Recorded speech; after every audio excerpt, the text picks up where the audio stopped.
Welcome to the Boom Bap Kingdom.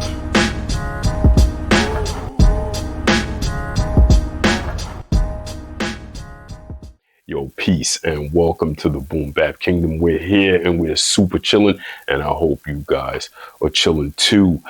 I've personally been really thinking about this for a little while, and the question that I have in my mind is, how do commercial studios stay in business with so many home studios being prevalent? Most people that are in this space that we occupy, maybe we make beats from home, we record at home, etc. Most people in this space have a home studio. When you look on YouTube in particular, you see a lot of studios, professional studios, springing up in New York.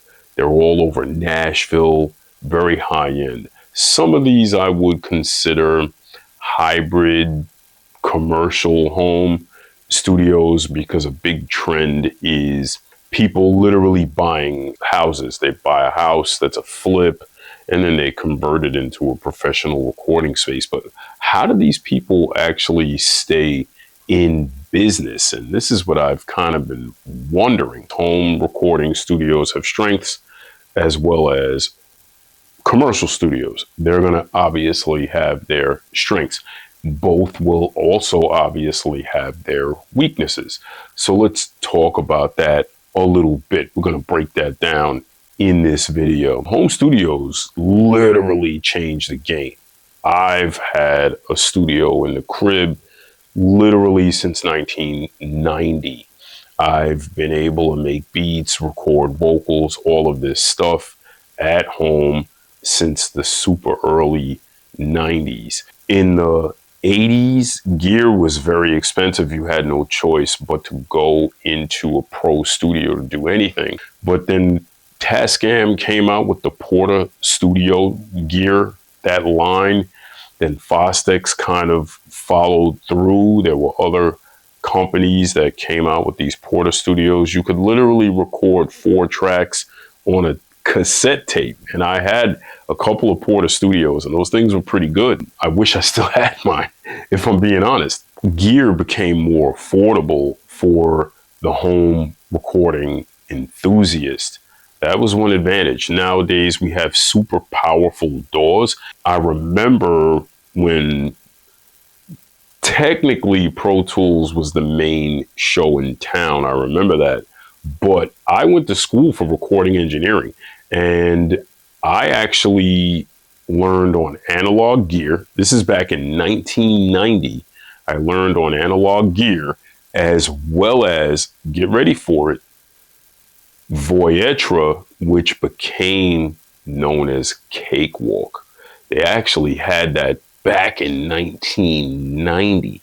Now, back then, it was primarily MIDI and sequencing. It didn't quite do audio. The technology, along with the DAW maturation, really became a game changer. Microphones also became really affordable for home recording. You could get a decent mic, a decent interface, with some decent preamps, and you could literally do vocals. Now, especially with hip hop, because hip hop is not necessarily a very pristine, polished genre. When you go back and you think of 36 Chambers, Wu-Tang, certain albums had that more grimy feel to it. That was part of the aesthetic. So you really didn't have to worry about super high-end recordings. If you wanted that, you could go get that, but you had to pay for that in the crib. You would get something a little less pristine, but could still have character to the sound. So that's also something interesting about how home recording changed the game, because it literally changed the sonics of the genre. Nowadays, in a home environment, I'm not necessarily going to say anyone can make a pro recording, because there is a skill level that is involved, but you do have the ability to make a pro level recording with some education, some experience, with some trial and error.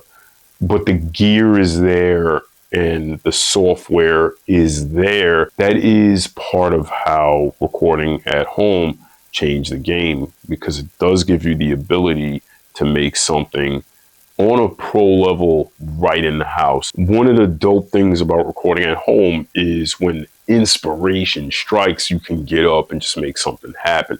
It's not like you have to call the engineer and book time and all of this type of stuff. You can literally just go into the room and you could start to go to work. So these are some of the ways home studios changed the game. And a lot of albums, like I mentioned earlier, like 36 Chambers, et cetera, a lot of that stuff, especially the pre-production, was done in the crib. But why do commercial studios still survive? Because I would think, and I could, man, listen, I could really get into some conversations that I had with known guys in the 90s, you know, that I was kind of amazed that they were still recording in commercial spaces when we were recording at the crib and we were getting really dope results and not coming out of our budget, right? These guys were still paying hundreds of dollars an hour to record in a pro environment.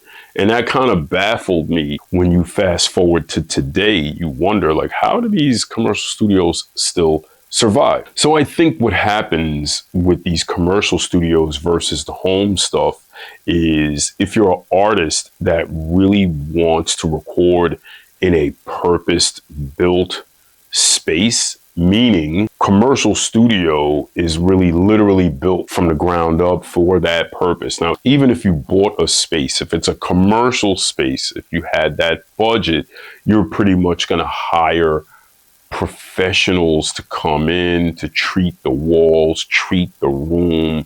You're going to build things with recording in mind, whereas in your home, most people are not doing that. So in a commercial studio, yeah, you're going to get that benefit of recording in a professional, purpose-driven environment. You'll get balanced rooms, and those rooms are going to give you accurate monitoring. You're going to get great mixing environments, whereas in untreated home studios, you tend to get a lot of sound waves that can bounce all over the place. And if you're not careful, if you don't understand that you might need some bass traps in the corners, a little bit of treatment on the walls to absorb reflections, whereas in a pro environment, you really won't get that. You'll get specialized gear in a pro studio. Some of that stuff maybe be vintage. Some of that stuff could be budget. Still, you'll get this range of sound in things like microphones, compressors, EQs, preamps, etc. Me, myself, here at the Boom Bap Kingdom, I actually started buying different microphones so I can have different flavors in my vocals when I record. Now, with that being said, you can do some of these things, right? Like high-end studios may have Neve consoles, API consoles, SSL consoles, 1176 compressors and LA2As, and all of these things are super awesome in commercial spaces. But guess what? You guys can do something similar. You can get cloned hardware if you're in a hybrid setup where you're going out to analog gear, coming back into the DAW, or if you're in a full, hey, I mix in the box setup, you can also get the plugins that emulate the hardware. The analog gear, if you're going for that sound, the hardware will sound better. But the casual listener, they don't know you used a Neve console or an API or a Pultec EQ or an 1176. They don't know that. Either they like your song or they don't, right? So I personally don't see why you can't necessarily mix in the box with plugins versus coming out into analog gear and coming in. But the analog gear is affordable. So if I wanted to go into a professional space, I could, and I'm paying for that experience. I'm also paying for that engineer. I'm paying for that gear versus, hey, I have this flexibility and this affordability to do things at home and get a in my opinion, a similar result. Now, one of the interesting things about modern studios, and you can go on YouTube and you can look at some of these studio tours. And I don't mean like the home studio tours. I mean like the pro studio tours. If you look at them, they're diversifying their business, which is very interesting. So the one advantage I think a commercial studio has is they're going to typically have multiple rooms. And in those rooms, they're doing different things. You can get rooms that are dedicated to podcasting. You'll have mixing and mastering rooms. Pro recording studios have entered into these different spaces to kind of keep business coming in, honestly, because again, the music industry has changed drastically and labels are just not giving out those big budgets. Now, some artists will go to a commercial studio simply for the vibe factor. It's kind of dope to say, hey, I recorded at Electric Lady. The opposite to that is I personally feel that recording is it's a personal thing, and I love to be in my space by myself. Some people love to bring an entourage with them. They might have A&Rs, they might have co-writers or their producer or whatever. So one of the things that's interesting about the commercial environment versus the home environment is when you're in the home environment, you wear many hats, right? You're more than likely, you're the producer, you're the recording engineer, and the mix engineer. In a commercial environment, these roles are very separate. There's very clear demarc points between those roles.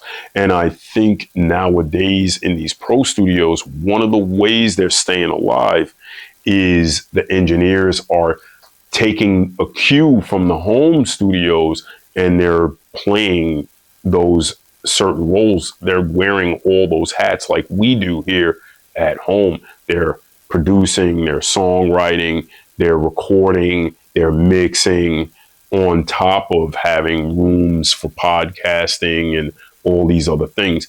So I think that's part of how those guys are staying in business. So, what I want to know is your guys' thoughts. What do you guys think? Do you think commercial studios are still viable? Should they still be around? Do you think home studios are better and make more sense? Do you think commercial studios are better and make more sense? What do you guys think?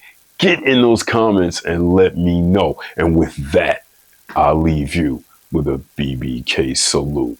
Peace.